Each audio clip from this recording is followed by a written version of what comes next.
Hello बच्चों, let's take the question. The question says the following desulphonation reaction. हमें desulphonation reaction दे रखी है. हमें बोला है कि इसमें इंटरमीडिएट फॉर्मेशन होता है, तो हमें बताना है वो इंटरमीडिएट कौन सा फॉर्म होता है.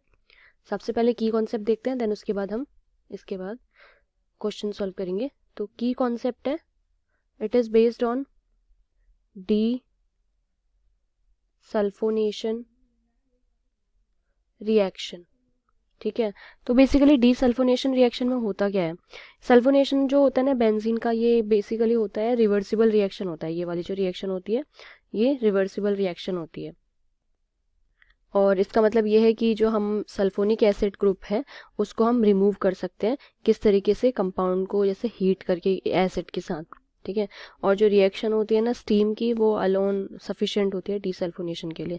तो देखो, हम सबसे पहले रिएक्शन होती कैसे है वो देख लेते हैं, then we will see the intermediate. हमारे पास ये होता है बेंजीन रिंग, जिसमें हमारे पास SO3H ग्रुप लगा होता है. ठीक है. लेट्स से कि हमारे पास SO3H ग्रुप है और यहाँ पे एक वाटर मॉलिक्यूल आता है.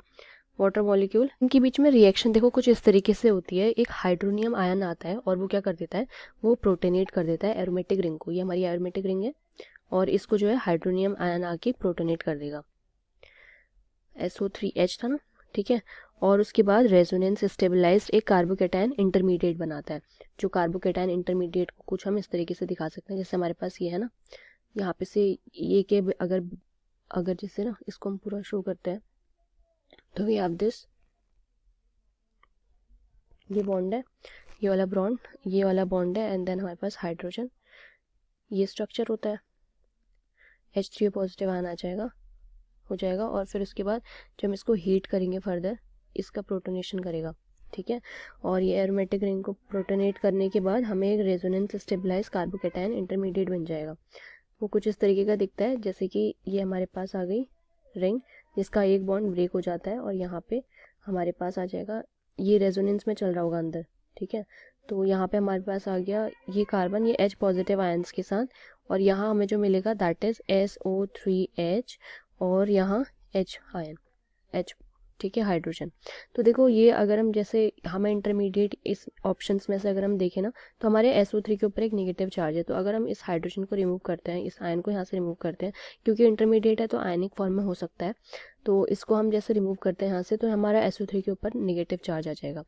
तो यहाँ पे जो है ये वाला जो हाइड्रोजन, इसका जो पॉजिटिव चार्ज है ये तो रेजोनेंस बन के अंदर घूमता रहता है. ठीक है. तो इसलिए हम कह सकते हैं हमारा जो स्ट्रक्चर है ये वाला इसका आंसर होगा, final answer.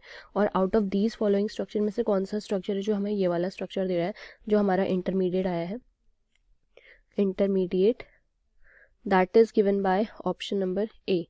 So we can say option A is the correct answer. So we have our answer, that is option number A, जो कि क्या बनता है, एज एन इंटरमीडिएट की तरह बनता है. ठीक है.